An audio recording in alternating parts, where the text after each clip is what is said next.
Tempos tão difíceis, não poderia imaginar chegar aqui nesta manhã e poder receber esse banquete que Deus nos ofereceu com a apresentação dos nossos irmãos e irmãs que já chegaram e estão conosco ao longo desse ano de pandemia. Deus não nos abandonou, não esqueceu da gente.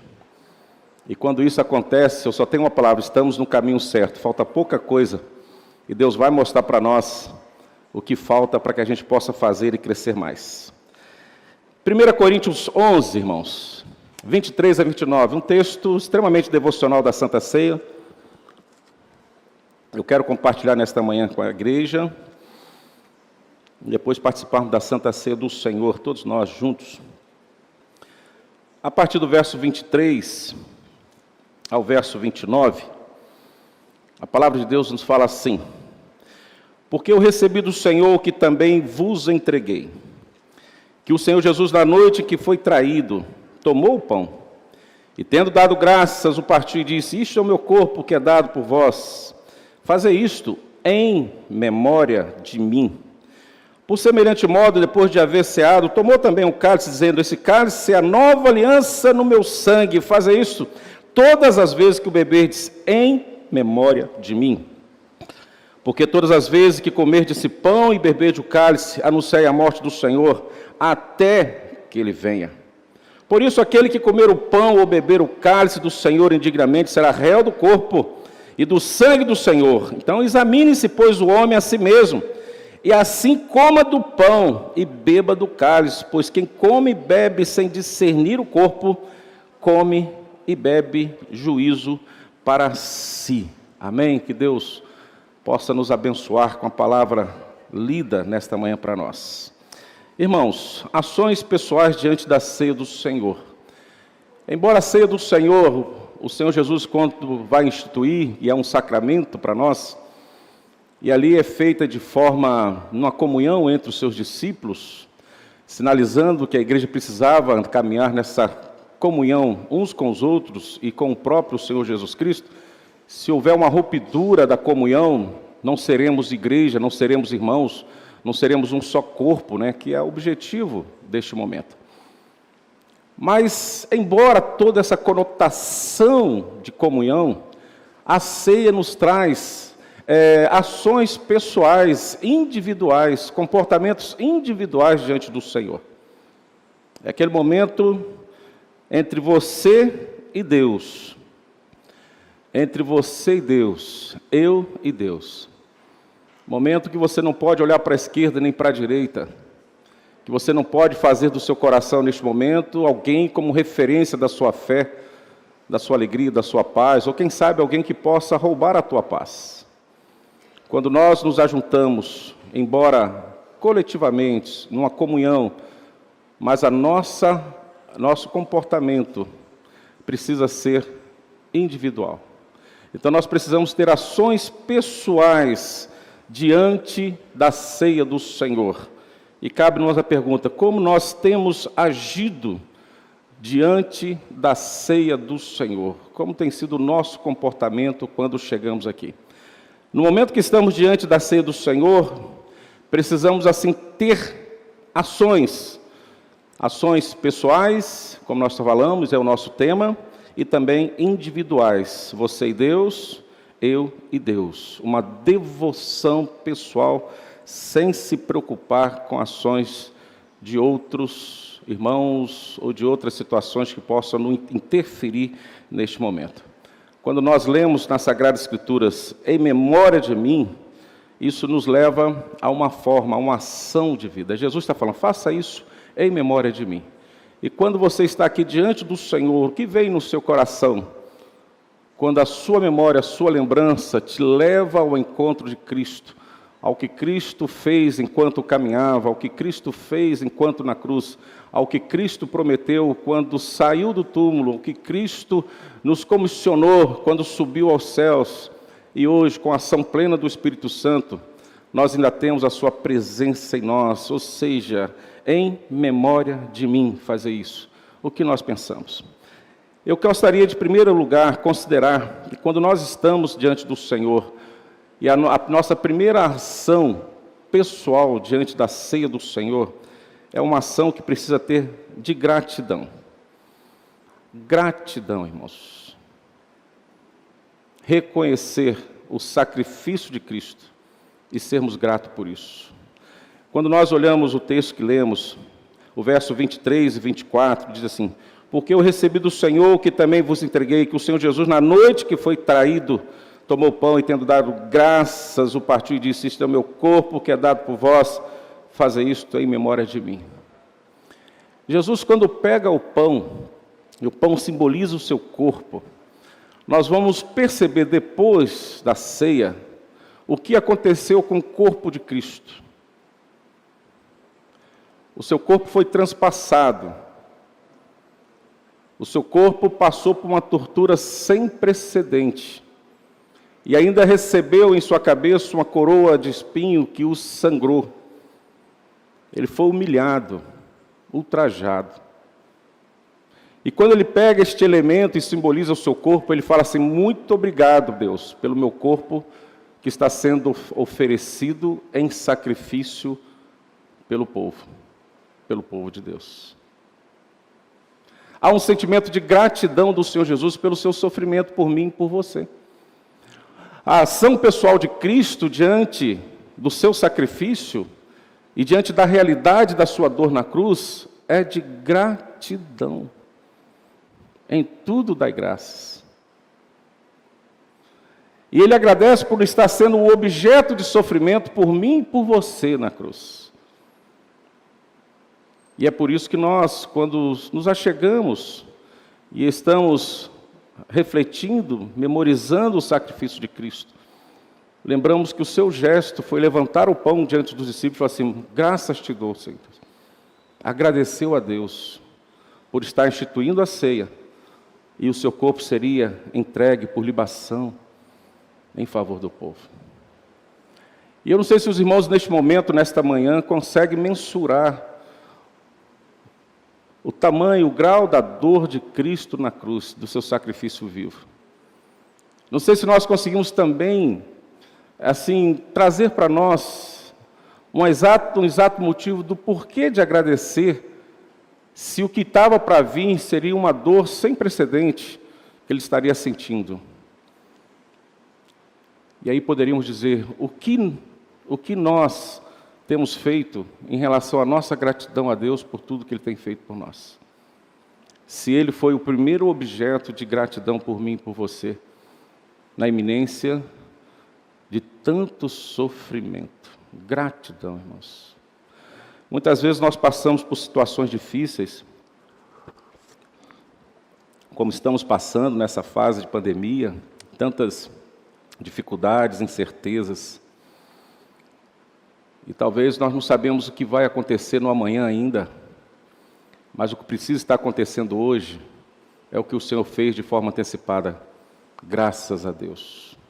Ser grato a Deus. Mesmo que o que ainda está para acontecer não aconteceu, quer seja coisas que sejam agradáveis ou não, mas a gratidão precisa estar no meu coração quando eu chego diante da ceia do Senhor. Grato por tudo, pelo que eu já vivi, pelo que eu estou vivendo e ainda por aquilo que eu vou viver que eu não tenho noção do que é, mas eu já estou agradecendo a Deus. Gratidão. Dar graças deve ser a atitude de um coração restaurado por Deus. No momento que eu tenho essa consciência que meu coração foi restaurado, o sentimento da gratidão está em todo momento permeando as minhas ações, a minha vida. Quando experimentamos o amor de Deus em Cristo, nós somos assim inundados de verdadeira gratidão. Somos inundados. Somos reconhecidos, temos esse DNA, não há como nós mudarmos atitudes, a nossa atitude, ela vai perseverar em todo o tempo da nossa vida, porque Deus tem feito isso e tem nos dado um sentimento de gratidão a Ele em todo o tempo. E assim podemos declarar, da mesma maneira que nós encontramos na palavra de Deus, que o salmista diz, lá no Salmo 92, 1, como é bom render graças ao Senhor. E ele diz mais, e cantar louvores ao teu nome, ao Altíssimo. Como é bom render graças ao Senhor, em tudo dai graças. Eu acho isso uma doideira espiritual sem precedente. Leva as pessoas à loucura, que somente aqueles que estão sendo inundados pela graça de Deus, que foram atingidos pelo amor de Deus, que podem ter um sentimento de gratidão em todo momento da sua existência. Isso é uma loucura espiritual sem precedente. Nós somos considerados loucos quando estamos falando assim, graças a Deus por tudo que Deus tem nos permitido viver e vivenciar e experimentar, porque se o próprio Cristo deu graças a Deus no momento que antecedia o seu maior sofrimento, o que pode me impedir que eu seja grato ao Senhor enquanto eu existir? E além de ser grato, eu quero dizer às pessoas que eu vou cantar, que eu vou louvar o nome do Senhor em todo o tempo. Eu tenho uma lembrança bem pequena de uma vizinha, quando eu morava no Rio de Janeiro, eu era bem garoto ainda, né? Que eu cheguei aqui aos 15 anos. E eu não esqueço o nome dela, porque eu associei o nome dela às cantorias que ela fazia todos os dias. Todos os dias ela cantava. Mas interessante que ela cantava enquanto trabalhava. E as irmãs, assim, que já tomaram e estão tomando aí a 3ª dose da vacina, o reforço, vão lembrar. Quem ainda não tomou o reforço não vai lembrar. Porque hoje tudo se lava no botão, né? Então, às vezes o trabalho é só chegar lá e estender. Colocar e estender, não é isso hoje? Naquela época, como é que era? Quem já está tomando a dose do reforço, como é que era? Não, mas antes disso aí tinha que pegar uma roupa, botar numa bacia, botar a bacia na cabeça, levar até o poço, ou levar lá até o córrego, levar em algum lugar. Você não tinha água dentro de casa. Quem já tomou a 3ª dose de repouso, estou mentindo? Era aí mesmo? Não tomou não, mas lembra. Eu lembro que fez parte da minha infância, né? Mas eu estou quase na 3ª dose, eu assumo. Estou quase na dose do reforço. E essa menina, todo dia que ela pegava aquela lata, aquela bacia, ia lá naquele poço comunitário, lá no fundo do quintal, lá longe, botava lá no chão, pegava o sabãozinho, aí sim, né? Maria das Dores, pegava o sabãozinho assim, e cantando, louvando a Deus num sol de lascar na cabeça, para os maridos, para as crianças, os filhos, estarem com a sua roupa cheirosinha e passadinha lá, não sabia o trabalho que dava para fazer a roupa ficar limpa. Louvando. Eu não esqueço da Soninha, porque todas as vezes que eu vejo alguém lavar roupa, vem na minha memória, não sei nem se ela está viva, que ela era bem mais velha do que eu. Eu lembro que ela cantava hinos, louvores, marcou a minha existência, a minha infância. Então, quando nós falamos em ações de graça, e ela cantava no momento ali de trabalho, de luta, de labuta, dando graças ao Senhor e cantando os louvores ao nome do Senhor, queridos. E hoje nós lembramos que o que menos sai dos nossos lábios são os louvores ao Senhor. O que menos as pessoas estão ouvindo de nós são os louvores ao Senhor em gratidão a Ele. Nós não cantamos mais, pouco cantamos na igreja, quanto mais em nossa casa, quanto mais aonde estivermos, no ambiente de trabalho, seja onde quer que estejamos, pouco cantamos. Pouco cantamos. Talvez estamos tão atribulados que esquecemos que aquele momento é de dar graças a Deus, e de preferência de louvar a Deus, que todos saibam que eu estou louvando a Deus, mesmo em tempos de diversidade. Então fomos criados para louvar a Deus, assim as ações de graças devem permanecer em nossa vida. Cantando e louvando a Deus em todo o tempo, e a ceia é o momento de louvar ao nosso Deus, é o momento de agradecer a Deus. Na Santa Ceia devemos ter atitude de gratidão a Deus, pelo seu sacrifício de Jesus por nós na cruz, para nos salvar. Então, quando você chegar aqui em memória de mim, seja grato. ao sair daqui, continue sendo grato e louve, louve, louve e louve. Segunda ação pessoal diante do Senhor. Quero voltar a dizer, ações individuais, você e Deus. Não olhe para a esquerda, não olhe para a direita, é você e Deus. Segunda ação é a ação da capacitação. Volta a ler o versículo 25 a 26, que diz o seguinte: por semelhante modo, depois de haver ceado, tomou também um cálice, dizendo: esse cálice é a nova aliança no meu sangue, fazei isso todas as vezes que o bebedes, em memória de mim. Porque todas as vezes que comerdes esse pão e beberdes do cálice, anunciai a morte do Senhor, até que Ele venha. Capacitação. Quando eu chego diante do Senhor, na ceia do Senhor, eu preciso refletir sobre uma verdade. Aonde está o meu dom e o meu talento? O que eu tenho feito com ele? Se eu chego aqui em memória do Senhor Jesus, Ele está dizendo para nós: fazer isso todas as vezes, em memória de mim. Porque todas as vezes que comer do pão e beber do cálice, o que acontece, irmãos? Anunciar o quê? Então significa que nós fomos capacitados para fazer e falar dessa verdade em todo o tempo. E em todo o tempo os dons e os talentos que Deus tem me dado também servem para que eu capacite alguém, para que este alguém agora também continue falando de Deus em todo o tempo da sua existência. Então, quando chegamos diante da ceia do Senhor, nós precisamos perceber primeiro: eu sou capacitado para fazer a obra do Senhor. Eu sou capacitado para ensinar alguém a fazer a obra do Senhor. Eu sou capacitado para falar da vida, da história do Senhor Jesus e da sua volta em todo o tempo. E eu sou capacitado para dar esse testemunho e ser exemplo a ser seguido. Se você chegar aqui e não ter essa ação diante do Senhor, que você é capacitado e Deus tem te dado dons e talentos para desempenhar essa obra, nós estamos entrando na ceia do Senhor, negligenciando tal mandamento, tal ordenança. A Santa Ceia aponta a nossa união mística com Cristo, portanto com o seu corpo, que é a igreja. É a igreja.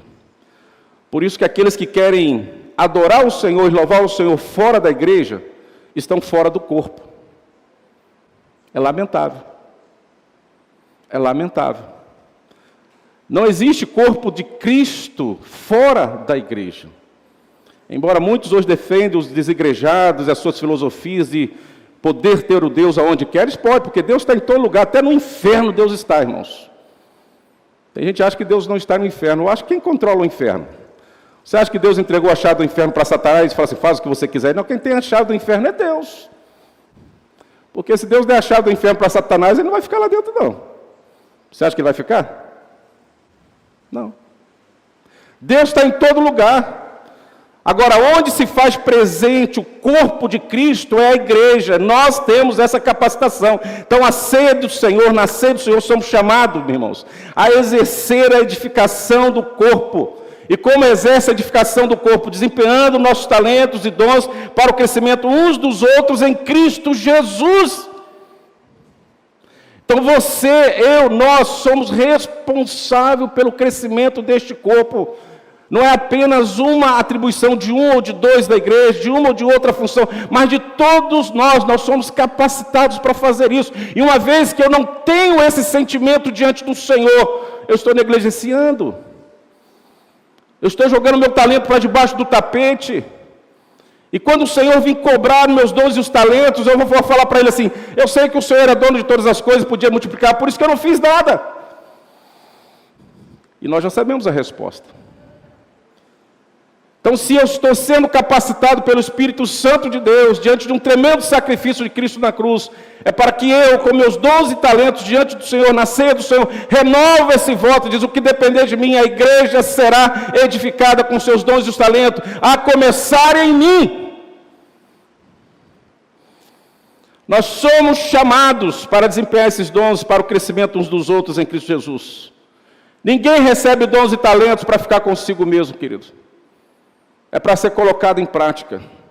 Quando compreendemos que estamos ligados ao corpo por meio da obra redentiva de Cristo, tomamos consciência do nosso papel para que o corpo tenha um desempenho perfeito e deixamos de ser inertes e passamos a agir para a edificação dos outros. Nós sabemos, quando chegamos diante da ceia, que somos capacitados. E quando não exercitamos essa capacitação, estamos inertes, parados. Não edificamos nada, não fazemos nada. Tenho muita coisa, mas não estou querendo dar, não estou querendo servir, não quero distribuir. Estou satisfeito com a minha inércia, estou feliz, estou vivo, estou bem. Não me interessa o próximo, não me interessa ninguém. A minha inércia é perfeita, é prazerosa. Ah, que alegria!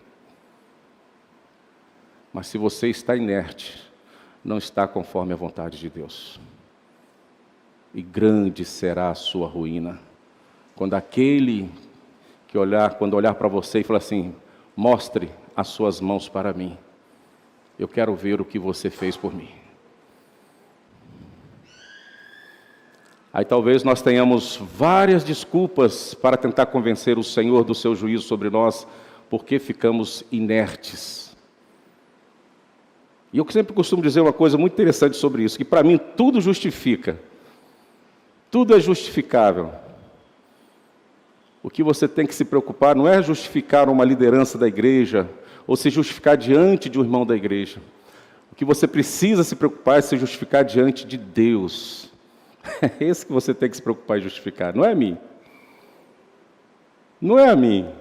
Não é o irmão que está do seu lado, não é o seu pai, a sua mãe.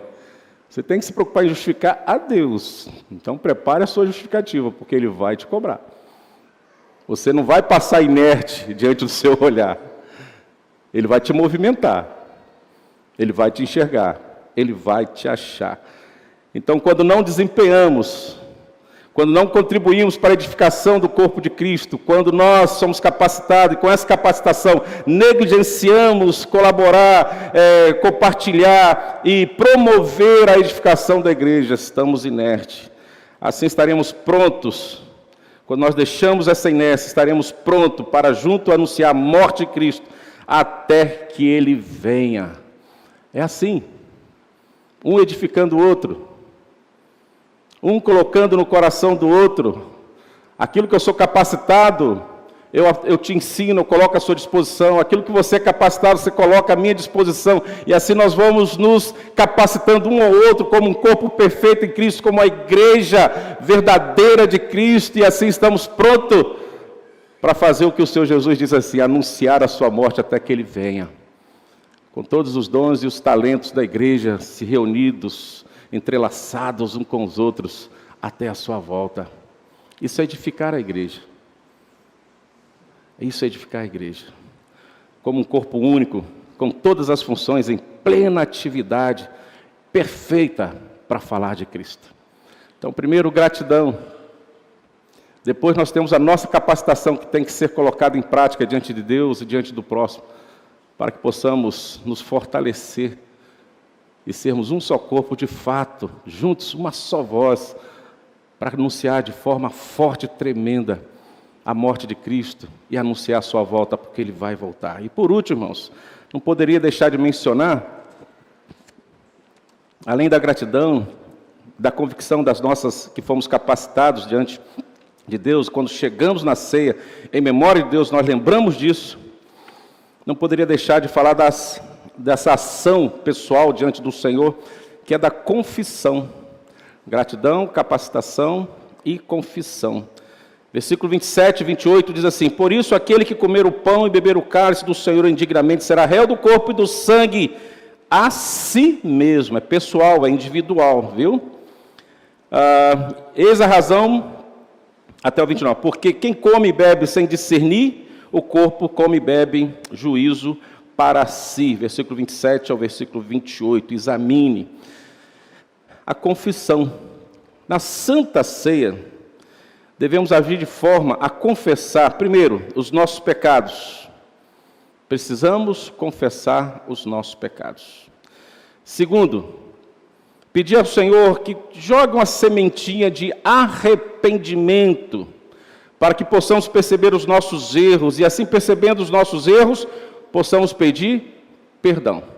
Porque se você não reconhecer que errou, se você não reconhecer que pecou, não há pedido de perdão, não há arrependimento. Eu preciso primeiro perceber o meu erro, aprender com os meus erros. Uma vez descortinado o meu pecado, o meu erro, tomando conhecimento, Senhor, misericórdia, perdão pelos meus pecados. Perdão, eu me arrependo. Então eu preciso pedir perdão ao Senhor, e assim, uma vez pedindo perdão, eu preciso urgentemente buscar em Deus a fé necessária, a disposição necessária de deixar tudo o que não agrada ao Senhor. Esse é o desafio individual, ação individual diante da ceia do Senhor. Senhor, eu não posso pecar mais como eu pequei ontem. Eu descobri que eu pequei, eu descobri o meu erro. Ô Senhor, perdão, eu me arrependo e agora eu quero a disposição de não errar mais. Isso é confissão, isso é arrependimento, isso é certeza de perdão. Porque o perdão de hoje, Senhor, e amanhã a volta à prática, nada aconteceu. Nem perdão, nem arrependimento. Porque a prática do pecado continua. Quando chegamos aqui, precisamos pedir intensamente ao Senhor: Senhor, identifique o meu pecado, me convença do meu pecado. E agora me dá uma disposição, uma fé necessária, suficiente, para que eu não venha mais pecar contra Ti. Esse é o desafio pessoal, uma ação pessoal diante da ceia. Eu me arrependo, eu reconheço, não quero mais. Não faz parte, eu não preciso disso. O que eu preciso é de Deus, cada vez mais de Deus. Então eu preciso de fato confessar os meus pecados, para que eu possa obter do Senhor o perdão. Eu fui buscar lá no Catecismo Maior, da nossa igreja, de Westminster, lá na pergunta 171, que fala sobre o perdão, encontramos diretrizes interessantes para nós, como proceder e como sermos perdoados diante do Senhor, em especial diante da ceia do Senhor, como nós estamos tratando. Então a pergunta 171 lá do nosso Catecismo Maior diz assim: os que recebem o sacramento da ceia do Senhor, veja bem, então é a igreja que está aqui presente, os que recebem o sacramento da ceia do Senhor, como deve se preparar para receber? Nós vamos encontrar a resposta. Os que recebem o sacramento da ceia do Senhor, primeiro, deve se preparar para receber. Então você precisa se preparar para receber, é um cerimonial, um ritual. Você precisa se preparar, você não precisa vir afoito. Você precisa primeiro refletir sobre a sua vida, o que está acontecendo com você. Primeiro prepara. Como se preparar? Examinando-se a si mesmo. Por isso que é uma ação pessoal diante do Senhor, na ceia do Senhor. É você e Deus, não é pelo esposo, a esposa, os filhos, para alguém. Você e Deus, examinando a si mesmo. Primeiro, por que examinar a si mesmo? Primeiro, se estão em Cristo. Você tem convicção que está em Cristo Jesus. Esse é o primeiro exame que tem que vir dentro do seu coração. Segundo, examinar a respeito dos seus pecados, meus pecados e necessidades que temos. Será que nós vamos chegar aqui hoje sem pecado algum? Sem nenhuma necessidade de Cristo e tomar a Deus que a minha primeira necessidade hoje, na ceia do Senhor, seja o perdão de Deus pelos meus pecados. Que seja gerado um arrependimento genuíno para a salvação e uma disposição única de não mais pecar contra o Senhor. Primeiro, eu quero dizer que eu estou diante de Cristo. Segundo, eu quero dizer que eu tenho pecados e eu tenho necessidades que precisam estar diante do Senhor em arrependimentos e numa plena confiança. Isso nós precisamos sempre regular diante da verdade que está no nosso coração, diante de uma medida do conhecimento que nós temos de Deus e da sua palavra, diante de uma fé que temos, na certeza que há o arrependimento em amor para com Deus e também para com os irmãos. Porque muitas vezes, irmãos, a nossa confissão, como a Bíblia nos orienta e nos ensina, nós precisamos nos arrepender diante de Deus e pedir perdão aos pecados que temos cometido diante de Deus, mas também precisamos nos arrepender diante dos irmãos e pedimos perdão aos irmãos pelos pecados que temos cometido e pelos erros. Muitas vezes nós temos uma facilidade tremenda de chegar diante de Deus e falar assim: perdão, Senhor, pelos meus pecados. Mas dificilmente temos coragem de pedir perdão ao irmão quando erramos contra ele.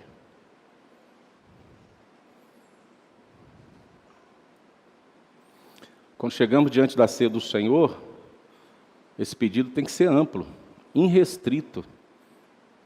Não somente a divindade, mas aqueles que estão ao nosso lado. E eu sei que nós sabemos a quem nós prejudicamos, com quem nós erramos. Não erramos só com Deus, erramos com muitas pessoas. E quando eu chego aqui, eu preciso estar disposto: Senhor, ao sair daqui eu vou pedir perdão. Já pedi ao Senhor e agora eu vou pedir perdão, irmão. Então precisamos pedir aos irmãos. E retornar a este amor, essa caridade para com todos os homens, perdoando-os, todos os que têm feito mal para conosco, e pedindo perdão àqueles que nós fomos o objeto do mal para com eles. E possamos ter em Cristo uma nova obediência, e renovando o exercício desta graça, por esta bênção de termos o privilégio de chegar diante de Deus, aquele que nos perdoou de forma ampla e restrita, e nos ensinou a perdoar também da mesma forma em todo momento. Ou seja, devemos exercer o perdão, a exemplo de como fomos perdoados em Cristo. E aí eu puxo para nós encerrarmos essa reflexão dessa manhã. Até onde você tem ciência do perdão de Cristo para você?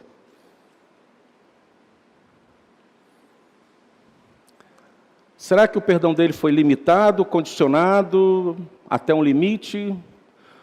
Ou o perdão dele foi amplo? Foi sobre todo o seu pecado? Desta forma que você considera como o perdão do Senhor Deus foi exercido na sua vida através de Cristo, é assim que nós temos que também exercer e praticar o perdão para com o próximo. Em todo o tempo, em todo momento, em todas as circunstâncias. Ou seja, devemos exercer o perdão a exemplo de como fomos perdoados em Cristo. Se você acha e tem certeza, como eu tenho, que Ele me perdoou em todas as coisas, assim também eu tenho que perdoar o próximo em todas as coisas. Não posso só falar: Senhor, me perdoe, porque eu não quero perdoar ninguém. Pelo contrário, Senhor, me perdoe, assim como eu tenho perdoado, porque foi assim que o Senhor nos ensinou. E não foi apenas um ensino de Jesus, foi a prática de Jesus. Então eu não posso somente ensinar sobre o perdão, eu tenho que praticar o perdão em todo o tempo da minha vida e da nossa vida. Isso porque, além de recebermos o perdão de nossos pecados, a verdadeira instrução é que devemos também perdoar. Então, quando nos reunimos para a celebração da Santa Ceia, irmãos, temos ações pessoais diante do Senhor. Primeiro, gratidão. Segundo, você está sendo capacitado para edificar o corpo de Cristo. Trabalhe para que ele cresça mais. Terceiro, para que possamos nós sermos perdoados e perdoar, e assim gerarmos entre nós arrependimentos para a vida e vivermos uma vida santa com Deus em todo o tempo. Esses são as nossas ações pessoais diante da ceia do Senhor, para que este corpo, conhecido como igreja, cresça, seja edificado numa base sólida, que quando vier os dias maus, os dias ruins, ela permaneça para todo sempre. Amém?